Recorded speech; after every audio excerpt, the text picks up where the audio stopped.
Hello students, स्वागत है आपका मैथमेटिक्स विद एस सुनील में। आज का हमारा वीडियो होने जा रहा है क्लास 10 एनसीईआरटी मैथ्स का प्रथम अध्याय वास्तविक संख्याओं से। जैसा कि हम पिछली कक्षाओं में वास्तविक संख्याओं के बारे में अध्ययन कर चुके हैं। वास्तविक संख्याओं के अंतर्गत प्राकृतिक संख्याएं, पूर्ण संख्याएं, पूर्णांक, परिमेय व अपरिमेय संख्याएं, ये सभी आ जाते हैं। वास्तविक संख्याएं कक्षा 10वीं में हम सबसे पहले जानेंगे अंकगणित का आधारभूत प्रमेय। अंकगणित का आधारभूत प्रमेय के अनुसार प्रत्येक भाज्य संख्या को अभाज्य संख्याओं के एक गुणनफल के रूप में व्यक्त किया जा सकता है तथा यह गुणनखंड अभाज्य गुणनखंडों के आने वाले क्रम के बिना अद्वितीय होता है। इस गुणनफल में अभाज्य संख्याओं का क्रम आगे पीछे हो सकता है तथा यह अभाज्य गुणनखंड अद्वितीय होता है, अर्थात प्रत्येक भाज्य संख्या का अभाज्य गुणनखंड एक दूसरी भाज्य संख्या के अभाज्य गुणनखंड से भिन्न होगा। किन्हीं भी दो भाज्य संख्याओं का अभाज्य गुणनखंड एक समान नहीं होगा। इस प्रमेय की उत्पत्ति गणितज्ञ कार्ल फ्रेडरिक गॉस ने की थी, जिन्हें गणितज्ञों का राजकुमार भी कहा जाता है। अब यहाँ पर हम जान लेते हैं भाज्य संख्याओं अभाज्य संख्याओं के बारे में। तो भाज्य संख्याएं क्या होती है? भाज्य संख्याएं वे होती है जिनके दो से अधिक गुणनखंड होते हैं। दो से अधिक गुणनखंड होते हैं भाज्य संख्याओं के। उदाहरण के तौर पर यहाँ पर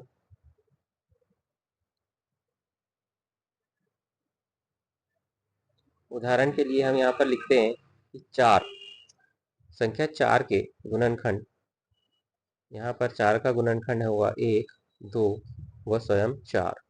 इसी प्रकार संख्या 6 अगर लिखें हम 6, तो 6 के गुणनखंड होंगे 1, 2, 3 व 6।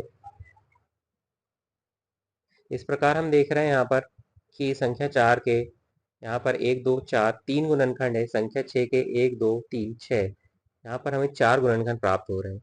ये गुणनखंड क्या होता है? गुणनखंड का मतलब है वे संख्या है जो दी हुई संख्या को पूर्णतः भाग कर दें या पूर्णतः विभाजित कर दें। जैसे कि यहाँ पर हम देख रहे हैं कि संख्या 1, 2 एवं 4 इन इन सभी का संख्या 4 में पूरा पूरा भाग चला जाता है। इसी प्रकार से 1, 2, 3 व 6 का 6 में पूर्णतः भाग चला जाता है। तो यहाँ पर ये है गुणनखंड। अब हम जान लेते हैं अभाज्य संख्याएं किन्हें कहते हैं। तो अभाज्य संख्याएं वे संख्याएं जिनके केवल दो गुणनखंड होते हैं। दो गुणनखंड, जैसे हम संख्या यहाँ पर एक लेते हैं, हम यहाँ पर 2, जो कि हमारी सबसे छोटी अभाज्य संख्या कहलाती है। 2 के अगर हम गुणनखंड की बात करें यहाँ पर 1 व 2। इसी प्रकार से 3, तो 3 के अगर गुणनखंड की बात करें तो 1, 3, 5,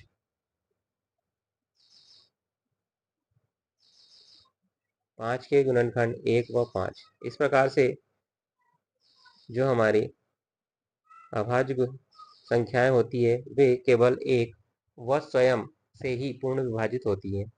इस प्रकार से अभाज्य संख्याओं के केवल दो गुणनखंड होते हैं। तो सबसे छोटी अभाज्य संख्या 2, 3, 5, इसके बाद 7, 11, 13, 17, 19, 23, 29, इस प्रकार से हमारी ये अभाज्य संख्याएं होती हैं।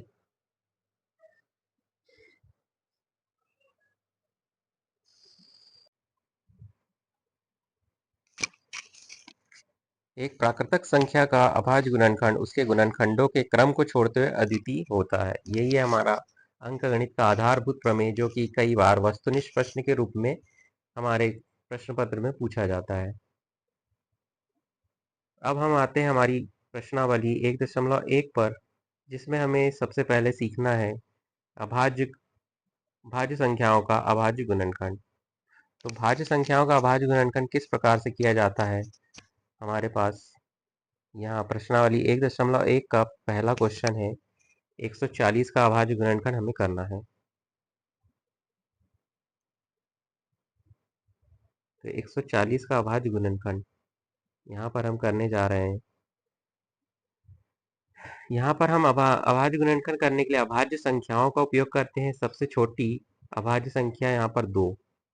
यहाँ पर हम देखते हैं कि जिस संख्या का हमें अभाज्य गुणनखंड करने के लिए दिया गया है, क्या उसमें सबसे पहले 2 का भाग जाएगा। यहाँ पर 140 हमें दिया है तो इसमें 2 का भाग जा सकता है।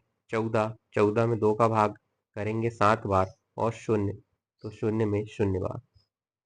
70, अभी भी यहाँ पर हमारा 2 से भाग जा सकता है 70 में, तो 70 में जब 2 का भाग देंगे हम, तो 7 में 2 का भाग जाएगा 3 बार। यहाँ पर एक बचा हुआ है, शून्य के साथ मिलकर 10, और 2 पंचे 10। अब यहाँ पर 35, तो 35 में अब हम अगली अभाज्य संख्या को देखते हैं। अगली अभाज्य संख्या हमारी 3 है, तो क्या 35 में 3 का भाग जाएगा। तो 35 में 3 का भाग नहीं जाता है। यहाँ पर हम उसकी अगली अभाज्य संख्या 5 लेंगे। यहाँ पर 5, तो 5 से 35 में भाग चला जाएगा यहाँ पर 7 बार, और फिर अगली 7 से 7 में एक बार। तो इस प्रकार हमारा 140 का यहाँ अभाज्य गुणनखंड हम कर चुके हैं। इसको इस प्रकार से लिखेंगे हम, 2 गुणा 2 गुणा 5 गुणा 7। अगला क्वेश्चन है हमारे पास 156। 156 जो कि एक भाज्य संख्या है, इसे हमें अभाज्य गुणनखंड करते हुए अभाज्य संख्याओं के गुणनफल के रूप में व्यक्त करना है। 156, क्या इसमें 2 का भाग जा सकता है। जी हाँ, 2 का भाग इसमें जा सकता है। तो 15 में सबसे पहले 2 का भाग देंगे, 7 बार जाएगा 14, और यहाँ पर एक बचा हुआ है जो कि 6 के साथ मिलकर 16, तो 8 बार चला जाएगा 78।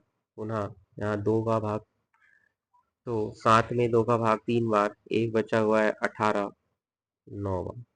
39, 3 का चला जाएगा, 13 तिया 39 होता है, और 13 स्वयं एक अभाज्य संख्या है, तो 13 एकम 13। यहाँ पर हम 156 को लिख सकते हैं। 156 बराबर 2 गुणा 2 गुणा 3 गुणा 13।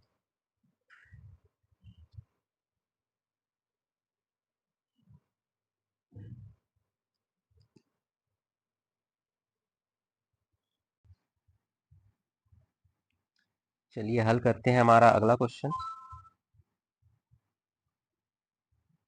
3825 को अभाज्य गुणनखंडों के गुणनफल के रूप में यहाँ पर हम किस प्रकार से करेंगे इसे।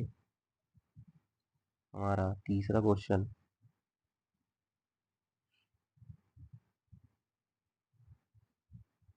अब देखिए यहाँ पर ये हमारी एक विषम संख्या यहाँ पर दिख रही है हमें 3825, जिसमें कि 2 का भाग नहीं जाएगा।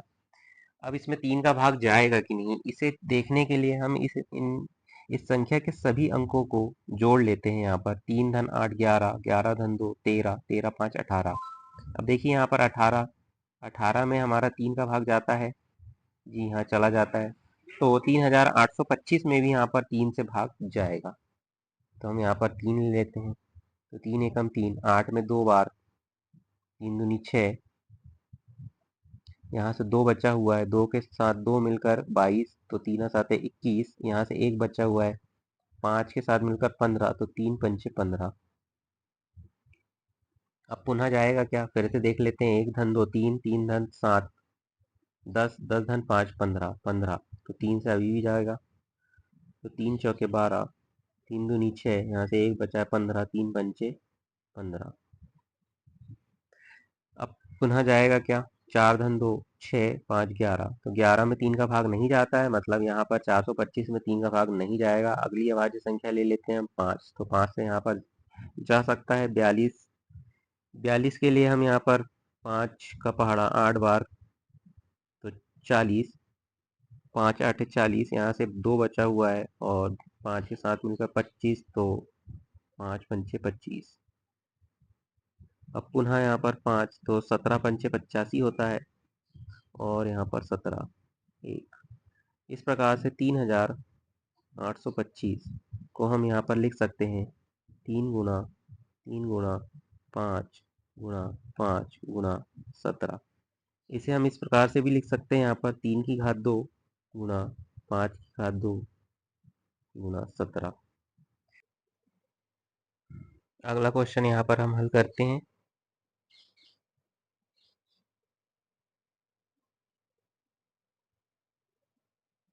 5005। यहाँ पर 2 से भाग नहीं जाएगा, 3 से नहीं जाएगा, यहाँ पर हम करेंगे 5 से। 5 एकम 5, 5 शून्यम शून्य, 5 शून्यम शून्य, 5 एकम 5।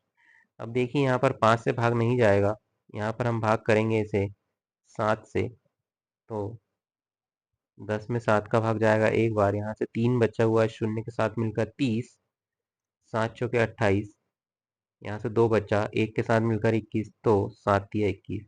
अब 143 में अगली अभाज्य संख्या हमारी यहाँ पर रहेगी, 11 से भाग जाएगा, 11 एकम 11, यहाँ से बचा है 3, और 3 के साथ मिलकर 33, तो 11 तिया 33।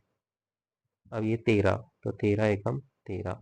इस प्रकार से हमारा 5005 को हम अभाज्य संख्याओं के गुणनफल के रूप में व्यक्त कर सकते हैं, 5 गुणा 7 गुणा 11 गुणा 13। इसका अगला प्रश्न 7429 को आप स्वयं हल करके देखें। ये था हमारा भाज्य संख्याओं का अभाज्य संख्याओं के गुणनफल के रूप में व्यक्त करना। अगले वीडियो में हम जानेंगे एलसीएम व एचसीएफ के बारे में। आशा करते हैं कि आपको हमारी ये क्लास अच्छी लगी होगी, समझ आई होगी।